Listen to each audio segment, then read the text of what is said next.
Hey, today we'll go over some news about Arrowhead picking up a new Game Master, talk about the latest major order, we've got confirmation on the last phase of the Democracy Space Station, and there's much more to talk about. If you can support the channel, please tap the like button below at any point and subscribe with notifications on. Let's start with the new Game Master. If you're not aware, the Arrowhead developers have been searching for a second Game Master to help Joel with the Galactic War Map. And well, it looks like the Arrowhead team have just found a new developer for that position. If you head over to Arrowhead's job position site, you can see there's no longer a job listing for being a Game Master. Previously, there was a position available. Now when you try to go to the job link, it will appear as if there's no application for it. This means they have finally picked up a new developer to assist Joel. You might be asking yourself, why would they need a second developer to assist with the Galactic War Map? That's a great question if you are asking that, because Arrowhead wants to update the War Map so that it has better features available. We know this due to the community manager Twinbeard's post that was created last month on October 4th. He posted this in the official Helldivers 2 Discord and wrote, "Evening troops, for those of you asking about having more details about DK, liberation, and defense rates, etc. available and or shown on the Gal map, we know. As we've said before, what you're seeing now is not the final state of the map. There will be more information available, it will be improved in increments. We're still looking for a second GM to help Joel out. Once we get that, I hope we can make quicker progress in some areas."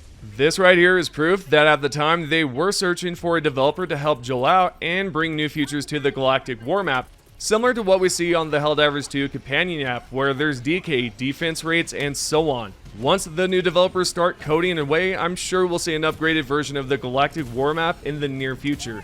And I couldn't be more excited. I've been wanting these type of features for a while now, and it appears that we're getting closer to seeing the war map updated. It should make it easier for the average player to understand what's going on and how they should approach certain planets. Overall, making the major order not necessarily easier, but more understandable when it comes to liberating planets, strategizing, and figuring out which planets to attack first. Now, also to provide further proof that the Galactic War Map we see now is not in its final state and that it will be improved as time goes on, the community manager Twinbeard responded to a player recently and said, "Sorry for butting in unpinged, just saw this while skimming. I know what Johan's opinion is, but I won't speak on his behalf. We've said multiple times, though, that we're planning to evolve the Galactic War Map and the info available for players over time. The current look is not the final one. Have a nice day, soldiers." Hopefully they'll also include a tutorial on how to pull off a gambit for the players out there who are not aware of the strategy, and provide more information to help Helldivers out in general when it comes to liberating or defending planets. Now, as I've mentioned, I'm excited for the future plans and absolutely cannot wait for it to arrive, whenever that is. I hope you all found this informative. I told you I would update you all on the second Game Master once I discovered any news on it. So what I'd like to see from you all is your response to this. Are you just as excited as I am, or could you care less about the Galactic War Map being updated? Post a response below in the comments, and I can't wait to see your thoughts on this. Alright, speaking of the Galactic War Map, we defended one planet from the bugs, yet the Terminids have attacked 3 planets recently. We were successful in defending 2 of the 3 planets, both Finir and Estanu, but it looks like we're going to lose Errata Prime. Not too big of a deal since we've got 3 out of 8 planets defended. I'm predicting the next planets that are going to be attacked could very well be Heath and Crimsica, considering Errata Prime will be taken over by the Terminids, allowing the bugs to make a straight shot at Heath, and the Gloom is located near Crimsica. Whatever happens, make sure you're keeping your eyes peeled for any attacks. We absolutely have to defend it if we want to see the space station fully constructed. We're going to continue along here and go over the recent dispatch that just updated, letting us know that we're about to enter the activation phase for the DSS, aka the Democracy Space Station. If you haven't seen this already, check it out right here on the bottom right corner where it says, "This helpful refresher is provided as an aid for Helldivers who have recently come out of cryosleep. The Democracy Space Station is in its 3rd construction phase. Before it can enter its activation phase, it must be fully staffed. The Helldivers are ordered to hold the designated planets while their citizens relocate to the DSS. Failure to hold these planets means staff must be recruited using standard processes, delaying the DSS. As you can tell, this will be the last and final phase. We're coming close to finally seeing the Democracy Space Station fully constructed and operational. But as the dispatch says, if we're not successful in defending the planet and obtaining citizens to operate the DSS, it's going to delay the space station incredibly, so that is going to be bad. This is the last thing we need, considering the Automatons have the Jet Brigade lurking in the distance, and it could be the end of everything if we're not careful. I don't know about you all, but I like to see no delays at all and have the DSS fully operational. What's cool about the Democracy Space Station is that from the leaks, it's going to contain new stratagems for us to use, but they're only usable on the planets we vote for. So for example, if a majority of us vote to send the Democracy Space Station to a planet like Vernon Wells, we'll be able to use these special stratagems on the winning planet. I know a lot of you are worried about that, mainly due to the fact that there are more bug divers on the Terminid side than there are bot divers on the left side where the Automatons are located. I won't lie, it does worry me as well. I don't want to continuously see the DSS over on the Terminid side, otherwise it would be a waste to construct the Democracy Space Station if it's just going to stay on the right side, right? So I do wonder how Arrowhead will be able to make it so it's not on a favorable side more often. I know that seems strange because, you know, there's the whole voting option, but there's got to be a way they can balance it out. So maybe if there's a new major order targeting the Automaton side, they'll be able to allow us to vote on planets only on the Automaton side. This way it ensures the DSS will not be on the Terminid side when there's an important major order for the Automaton planets. I feel like that is a great idea, so we're not missing out on using the space station on important major orders and planets that we need to liberate.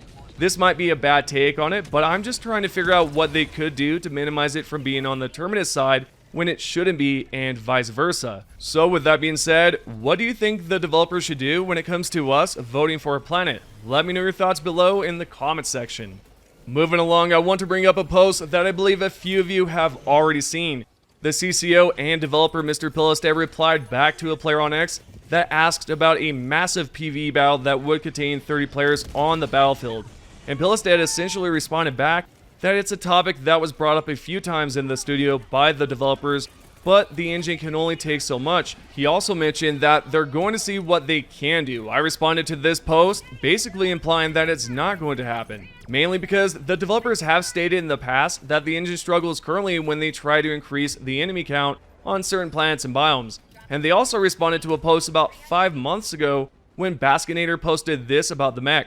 You're meant to only equip one at this time and is due to resource management. From our code team lead, the mechs require a lot of system resources, significantly more than other stratagems, to the point where we need to keep a cap on vehicles in general to avoid further problems with stability and performance. We want to uncap the number of mechs vehicles, but more work is required on our end to make sure we can do that in a stable way. As I've just mentioned, this was created 5 months ago, and we haven't seen any status updates on whether or not we'll be able to use more than just 2 mech stratagems in the same loadout.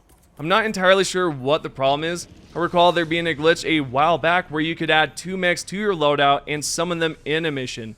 I did it at the time during the Eradicate mission, and I didn't notice any issues. Perhaps it would eventually crash if it was on a larger biome, but I didn't go that far into testing to see what the problem is.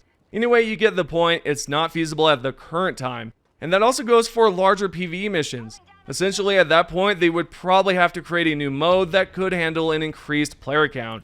They would also have to increase the enemy count as well, otherwise the missions would be completed way fast. Which we know at the current moment, increasing the player count is not possible either. I would love to see larger PvE missions, however I don't believe we'll ever see that become a reality. Last but not least, we have a brand new leak to showcase and talk about. Before we get into that, I would like to give you a head start on skipping ahead in this video. So if you're not a big fan of seeing leaks that might be coming to the game, then what I recommend you do is go down below in the description and click on the timestamps provided. With a warning aside, what we have today is a brand new Factory Strider variant called the Assault Strider. Except this is not going to be as large as the Factory Striders we see in the game currently. Apparently, from what Ironsights has revealed on X, the Assault Strider is a little bit smaller than the Factory Strider, but not as small as the Hulk. I'm not prepared for this one bit when it does arrive, or if it does arrive, we don't know, because Arrowhead could change their plans and release something different entirely. I think if this were to come to the game, I would be absolutely traumatized.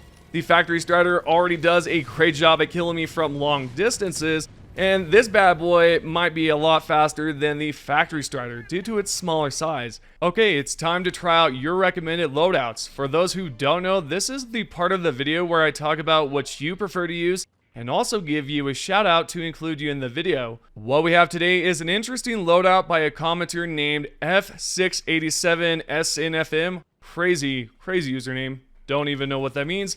But you listed your loadout with the Liberator Penetrator as the primary. I know that as of right now, assault rifles are not as loved as much as other weapons, but the Lib Pen is incredibly good on Alpha and Brood commanders, and it can penetrate through Hive guards. The secondary is the good old Senator that has a great armor penetration as well that pierces through just about any bug right now, and can be used to take down a Biletine if the Biletine is weak enough.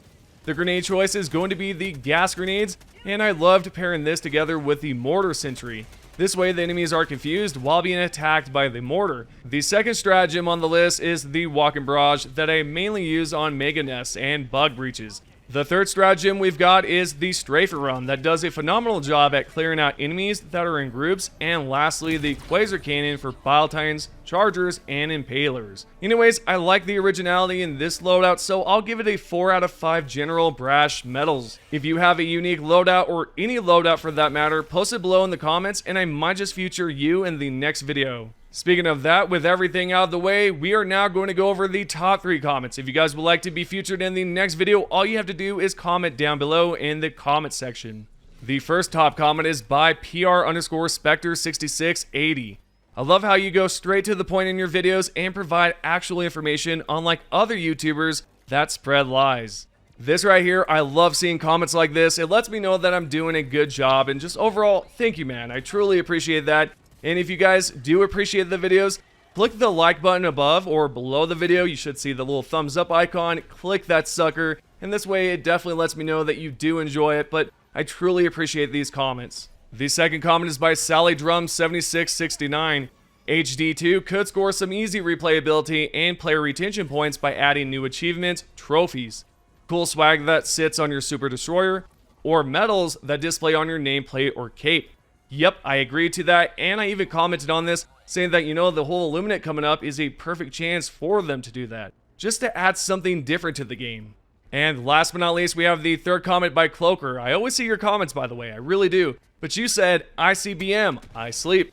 Flag, real Yep, yeah, definitely true. I mean, the flag mission was insane. I know some enjoy it, but, you know, I'm glad it's, you know, a lot different now. It was too crazy last time with the 10 difficulty, even on the 8th difficulty, it was quite intense. Anyways, thank you guys so much for the support. Those are the top 3 comments. If we can, let's reach 300 subscribers in this video, or maybe 500. That would be insane. But yeah, thank you guys so much for supporting, because last time we reached around 200 subscribers in the previous video. If you can, do it now. It's completely free. It does not cost you one single dime. Just costs you some time, I guess, like 1 second. Just go up there, click subscribe, turn on notifications, and all that. Thank you guys so much, and I'll see you guys in the next video.